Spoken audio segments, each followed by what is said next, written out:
What's up everyone? I thought I'd show you around my little outpost here.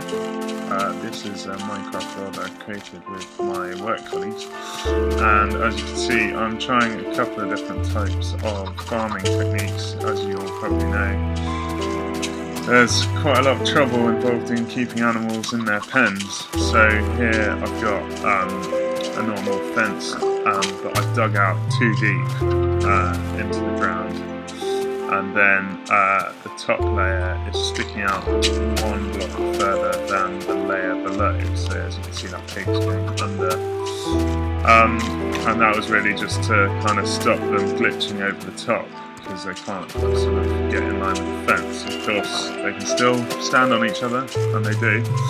And then this one is inspired by a work colleague's attempt. We've got a little moat running around the outside, and then a fence inside that, and 3 blocks of glass all the way around, except for where I go in.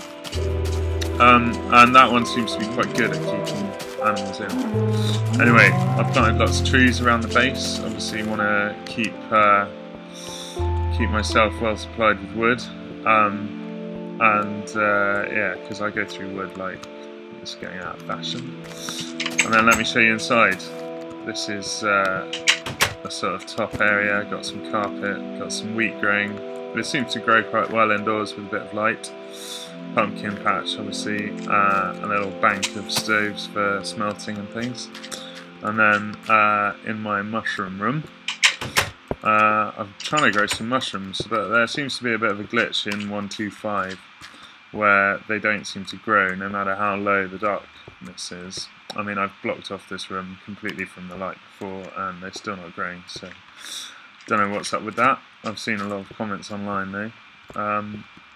Anyway, back out here, I built this base in above a abandoned mine shaft. Obviously there's lots of them in Minecraft and they're quite resource heavy, you know, so I've been exploring that. I haven't finished exploring it yet, and really annoyingly I keep getting lost in my own Minecraft mine shaft, but it's quite useful. I've got a little train line running, and yeah, this is obviously the mine. Ooh, bit of iron, always useful. Can't recommend diamond pickaxes enough.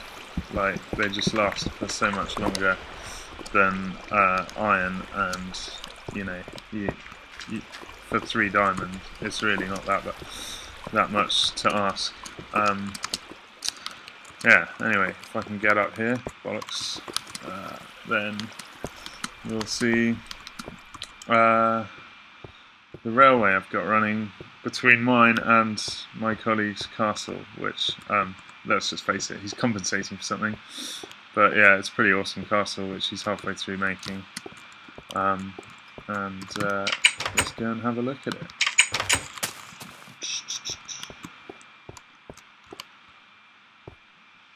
Get up onto the train track. We've got so much train track running around all our bases, it's pretty useful. And it's by far, apart from going through the nether, it's by far the quickest way to get about. So here we go.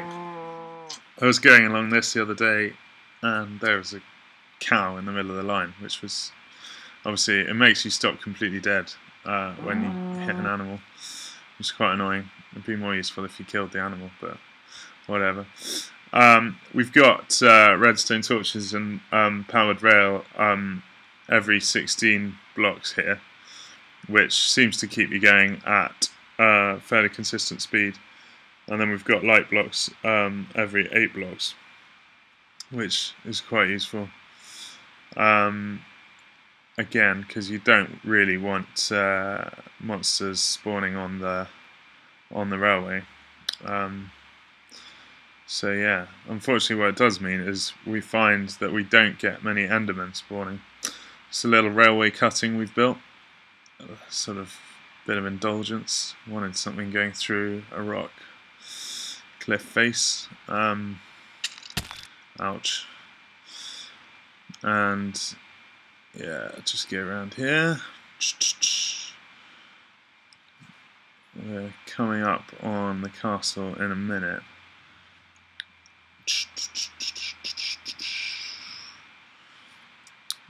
This bit took ages to dig out, and it's probably not worth it, but it's quite fun.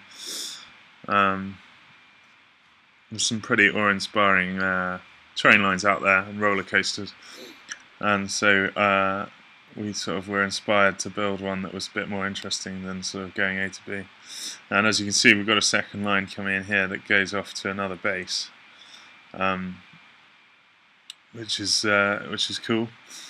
And the idea was that it was going to go, both lines were going to sort of go round the castle much like a helter-skelter, but in the end we gave up on that because, well, the castle isn't really finished and it's not big enough. Anyway, that was a quick tour of my base and the train line leading up to it. I do have another base here which is much more complete, but I'm concentrating on that outpost at the moment. Anyway, if you've enjoyed this video, please be fair. It's my first commentary-based YouTube video, and yeah, subscribe if you like it. Cheers.